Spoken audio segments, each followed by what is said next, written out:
China became powerful through a long journey that mixed hard work, economic change, and smart planning. For many centuries, China was one of the world's oldest civilizations with a rich culture, but by the 1800s and early 1900s it faced wars, invasions, and poverty. After 1949, China became stable again, but the real turning point came in 1978, when the leadership decided that the country had to modernize and open itself to the world. This decision changed everything. China allowed foreign companies to invest, created special economic zones near the coast, and encouraged people to start businesses. At first, families worked in small factories or farms, but slowly the country began to industrialize at a very fast speed.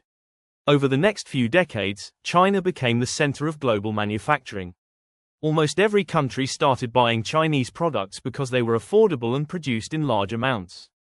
Factories in cities like Shenzhen, Guangzhou, and Shanghai produced electronics, clothes, toys, phones, machines, and much more. As exports increased, China earned huge amounts of money, which it used to build highways, bridges, airports, and modern cities. Villages turned into towns, and towns became powerful industrial hubs. Millions of people moved from rural areas to cities to work in factories, helping China build an enormous workforce that no other country could match. With this economic strength, China began to invest heavily in education and technology. Schools focused on science and engineering, and thousands of students were sent abroad to learn modern skills. Chinese universities grew stronger, research improved, and new companies emerged. At first, Chinese industries copied foreign technology, but within a few years they started creating their own innovations. Companies like Huawei, Xiaomi, and BYD became global names, especially in smartphones, 5G networks, electric cars, and renewable energy. China even became the world leader in high-speed trains, building thousands of kilometers of railway that connected the entire country. Along with technology, China expanded its influence by forming strong trade relationships.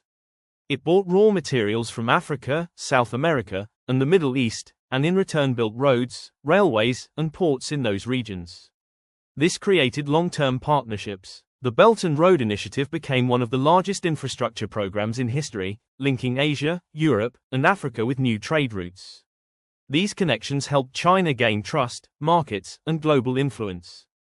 As the economy grew, China also modernized its industries and improved living standards for millions of people. More people joined the middle class, cities grew taller, and everyday life became more modern and comfortable. China developed its own internet platforms, social apps, and online marketplaces, turning into a digital powerhouse. Its huge population meant that every improvement, whether in technology, business, or education, multiplied the country's strength. Over time, China combined economic power, technological growth, global trade, strong planning, and a massive workforce to rise as a world leader. It did not become powerful overnight. It was the result of decades of effort, discipline, and long-term goals. Today, China stands as one of the world's most influential countries because it transformed itself from a struggling nation into a modern, industrial, and technological giant through determination and smart development.